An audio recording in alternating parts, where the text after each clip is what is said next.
Hello everyone. So in today's lecture we are going to discuss the theories of divorce under Hindu law. ये topic जो आज का है this is in UGC NET law exam if you are pursuing your LLB और LLM this is helpful in that also.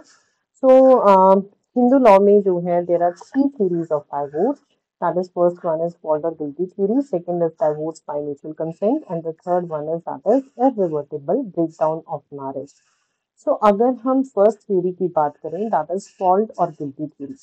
So fault और guilty theory का मतलब क्या है? तो फॉल्ट और गिल्टी थ्योरी का मतलब क्या है? This theory is provided under section 13(1) of the Hindu marriage act में हमें ये दिया हुआ है.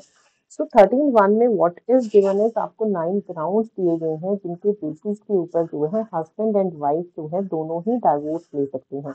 तो these grounds are provided to both husband and wife. तो इस थ्योरी में क्या होता है कि एक पार्टी फॉल्ट पे होती है और दूसरी पार्टी जो है इनोसेंट होती है. तो जो पार्टी फॉल्ट पे होती है, जो पार्टी इनोसेंट है, वो डाइवोर्स फाइल कर सकती है on the basis of the fault on the behalf of other party. तो जो आपके ग्राउंड्स हैं, अगर हम ग्राउंड्स की बात करें that are given under your section 31, let's just have a look to that one. Section 13 में 13(1) में जो है हमें ग्राउंड्स प्रोवाइड किए गए हैं जिसके बेसिस के ऊपर जो है डाइवोर्स कैन बी क्लेम. तो मैरिज सॉल्वनाइज बिफोर और after the commencement of this act कोई भी पिटीशन फाइल की जा सकती है, ईदर द हस्बैंड और वाइफ. ठीक है, हस्बैंड भी कर सकता है, वाइफ भी कर सकती है, ऑन द ग्राउंड दैट की मैरिज की सॉल्वनाइजेशन के बाद जो है उसने वॉलंटरी सेक्शुअल इंटरकोर्स किया है with any person other than his or her spouse. That means if any partner is guilty of adultery. तो एडल्ट्री को अगर हम यहाँ पे करें तो adultery is a ground of divorce. Adultery is no more a penal offence under your section 497 of IPC में जो है ये पीनल ऑफेंस नहीं है अब. That was struck down by the court. Court ने उसे स्ट्रक डाउन कर दिया था Joseph Shine versus union of India के केस में. That is also very important. तो इसके बेसिस के ऊपर divorce can be still claimed. Second ground है कि अगर कोई किसी ने भी ट्रीट किया है, ठीक है, किसी क्रुएलिटी के साथ, तो अगर हस्बैंड ने किया है वाइफ फाइल कर सकती है, वाइफ ने किया तो हस्बैंड फाइल कर सकता है.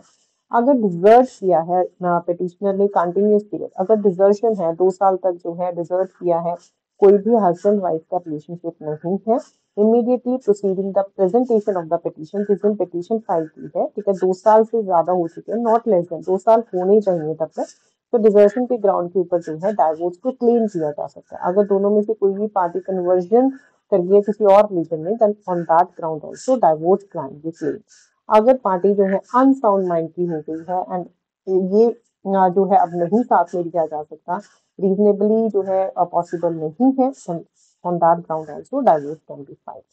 If anybody is suffering from venereal disease that is in communicable form, उस ग्राउंड के ऊपर भी जो है डाइवोर्स क्लेम किया जा सकता है. अगर किसी पार्टी ने जो है रिनाउंस कर दिया, मतलब कि वो जो है उसने ब्रह्मचार्य जीवन जो है उसने वो ले लिया है, ठीक है, जाके वो जो है ही सेड कि मुझे नहीं अब ये लाइफ नहीं जीनी है, मुझे I am renouncing the world. ठीक है, जो भी नॉर्मल एक ह्यूमन बीइंग की लाइफ होती है, ठीक है, वो उसने रिनाउंस कर दी है. तो दैट इज कि दूसरा पार्टनर जो है डाइवोर्स फाइल कर सकता है. ही हैज बीन हर्ट, अगर वो संत बन गया है, ही हैज नॉट, अगर किसी के बारे में पिछले 7 सालों से नहीं सुना है, सुना चाहिए था, सो दैट इज की दैट मीन्स की पार्टी अब जिंदा नहीं है, तो उसके बेसिस के ऊपर ही divorce can be claim. So these are the grounds that are given under your Hindu law, जिसमें हमें ये ग्राउंड्स दिए गए हैं. टोटल 7 ग्राउंड्स आपको यहाँ पे दिए गए हैं, ठीक है, जिसको हम 13(1) में कहते हैं. So how many grounds are given? Total divorce के ग्राउंड्स ज्यादा है, बट अगर हम यहाँ पे बात करें there are total 7 grounds that are given here. अब आते हैं हम 13(2) के ऊपर. सो 13(2) में there are 4 grounds that are given to the wife, जिसके बेसिस के ऊपर वाइफ जो है डाइवोर्स क्लेम कर सकती है. तो ये कहता है कि वाइफ ही पिटीशन फाइल कर सकती है. जो 13(1) में ग्राउंड्स हैं वो दोनों को अवेलेबल है, हस्बैंड एंड वाइफ. जो 13(2) के ग्राउंड्स हैं वो सिर्फ वाइफ को अवेलेबल है. तो ये कहता है in the case of any marriage solemnized before the commencement of this act that the husband has married a, ठीक है, कि हस्बैंड ने फिर से शादी कर ली है बिफोर सच कमेंसमेंट, और that any other wife of the husband married before such commencement was alive at the time of the solemnize of the marriage of the patient. कि अगर मैरिज सॉल्वनाइज हुई है इस एक्ट के आने से पहले एंड हस्बैंड ने दोबारा से शादी की है बिफोर सच कमेंसमेंट, ठीक है, एंड और that any other wife of the husband married before such commencement, ऐसी कमेंसमेंट से पहले जो है वो लाइव थी at the time of solemnization of the marriage of the petitioner, then उस बेसिस के ऊपर जो है वो डाइवोर्स फाइल कर सकती है। सो हस्बैंड ने अगर कोई भी वो उसने रेप किया है, सोडोमी की है या बेस्टियलिटी की है, then उस बेसिस के ऊपर भी wife can claim the divorce. So, अगर कोई सूट फाइल किया गया है 18 सेक्शन 18 में Hindu adoption and maintenance act में या फिर 125 में मेंटेनेंस के लिए अ डिक्री और order as the case has been passed against husband and decree order court ने पास किया हस्बैंड के अगेंस्ट वाइफ को मेंटेनेंस जो है वो प्रोवाइड करे, इस डिस्पाइट ऑफ दिस फैक्ट की वाइफ जो है अलग रह रही है and since the passing of decree कोई भी कोहैबिटेशन नहीं हुई है, 1 साल से ज्यादा हो गया है, there is no cohabitation between the husband and wife, 1 साल या उससे ज्यादा हो गया, तो वहां पे भी वाइफ जो है डाइवोर्स को क्लेम कर सकती है। So this is another ground. से ये कहता है कि अगर उसकी मैरिज जो वाइफ को है, जो उसकी मैरिज जो है वो 15 साल की एज से पहले हुई एंड वो रेपुडिएट कर सकती है मैरिज 18 साल की एज कंप्लीट होने से पहले जो है उस मैरिज को खत्म कर सकती है। ये मैटर नहीं करता है कि वो मैरिज कॉन्ज्यूमेट हुई है या फिर नहीं। जैसे हम मुस्लिम लॉ में पढ़ते हैं ना, ऑप्शन ऑफ पुबर्टी, वहां पे होता है कि कॉन्ज्यूमेशन नहीं होनी चाहिए तभी आप कर सकते हो, बट यहाँ भी ऐसा नहीं है।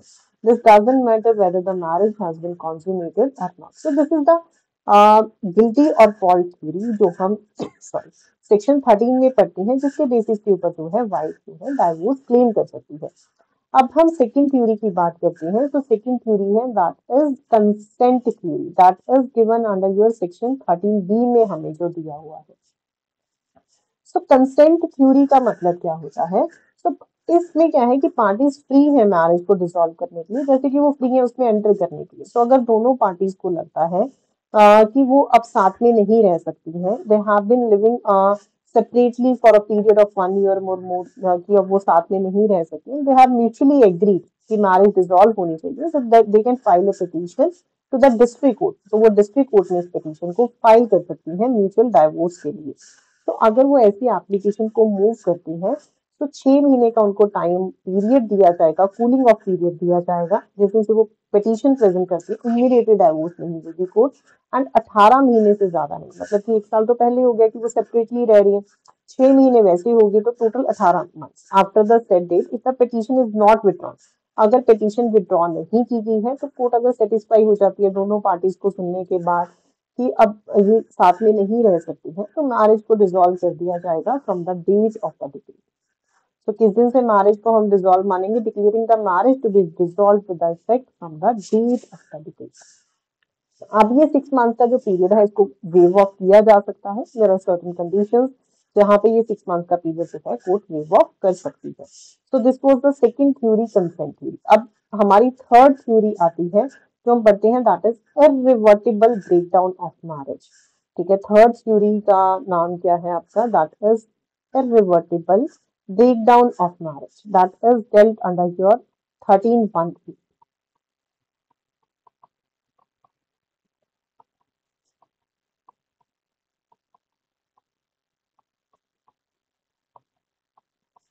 तो जो ये इररिवर्टिबल ब्रेकडाउन ऑफ मैरिज थ्योरी है, ये रिप्रेजेंट करती है मॉडर्न व्यू ऑफ डाइवोर्स को।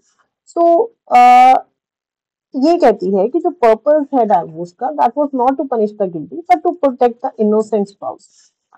सो दिस थ्योरी इज बेस्ड कि अगर मैट्रिमोनियल जो रिलेशनशिप है कि वो इस तरह से फेल हो चुका है कि कोई भी सर्कमस्टांसेस में कोई रीजनेबल प्रोबेबिलिटी ही नहीं है स्पाउसेस साथ में रह सके, so it is better to break that marriage. So there are two grounds that are given. ये जो दो आपकी जो irreversible breakdown है, this was added in 1964. In grounds को 1964 में जो है add किया गया था, इसको आप याद रखना। This was added in 1964 with effect from 20/12/1964 को जो है ये effect में आया था। So जो ये आपकी ग्राउंड्स है, ये कहता है कि अगर हस्बैंड ने जो है जुडिशियल सेपरेशन जो है पार्टी ने पास कोर्ट ने जो है जुडिशियल सेपरेशन की डिक्री पास कर दी, जुडिशियल सेपरेशन की डिक्री पास करने के बाद भी पार्टीज में कोई भी कोहैबिटेशन नहीं हुई है for a period of 1 year, 1 साल हो गया है, कोई भी कोहैबिटेशन नहीं हुई है या उससे ऊपर हो गया है, तो उसके बेसिस के ऊपर जो है डाइवोर्स फाइल किया जा सकता है on the irreversible breakdown of marriage.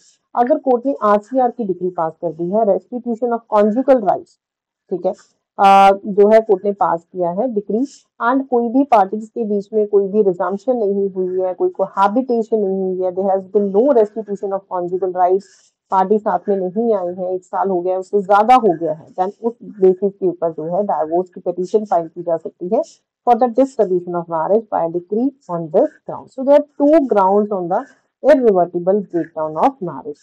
So there was a case law, that is Yusuf versus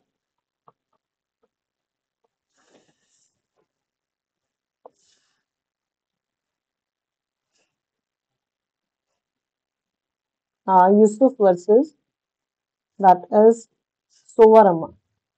You must have heard about this case. This is 1971 का केस है। तो इसमें लर्नर जज ने क्या जो है कोट किया था, this is very famous. So he said, while there is no rose which has no thorns, but if you hold is all thorn and no rose, better throw it. What he just held is, while there is no rose, कि रोज के साथ साथ आपको कांटे भी मिलते हैं, while there is no rose which has no thorns, but अगर आप होल्ड करो सिर्फ आपको थॉर्न्स ही मिले, कोई भी रोज ना मिले, so it's better to throw it away. मतलब कि अगर रेशम में कुछ बचा ही नहीं है, तो इट्स बेटर कि आप जो है उसको खत्म कर दो। नो थॉर्न्स बट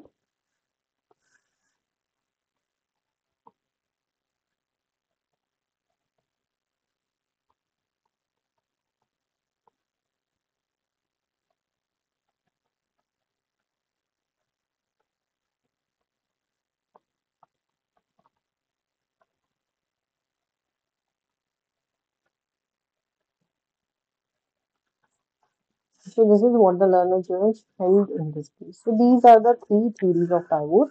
So आपने याद रखना है, this was in 1964 में जो है इसको ऐड किया गया था। लॉ कमीशन ऑफ इंडिया की 71st रिपोर्ट में जो है उन्होंने सजेस्ट किया था। Law commission of India 71st। तो आपको नेट में जो है थोड़ा डिटेल में पढ़नी पड़ती हैं चीजें। 13, अगर हम कंसेंट थ्योरी की बात करें तो उसमें भी आपने ईयर याद रखना है। कंसेंट थ्योरी में दैट वाज 1976। कंसेंट थ्योरी का भी आपने ईयर याद रखना है, दैट इज 1976 जो है इसमें दिया है। ठीक है, तो दीज वर द, बाकी जो है हम नेक्स्ट लेक्चर में करेंगे। तो आप और वीडियोस के लिए जो है आप चैनल को लाइक कर सकते हो, सब्सक्राइब कर सकते हो learners, and you can just share it with your friends. And मैंने एक इम्पॉर्टेंट लैंडमार्क चार्टमेंट्स का भी वीडियो डाला था on your constitution, so that also you can watch. Thank you so much.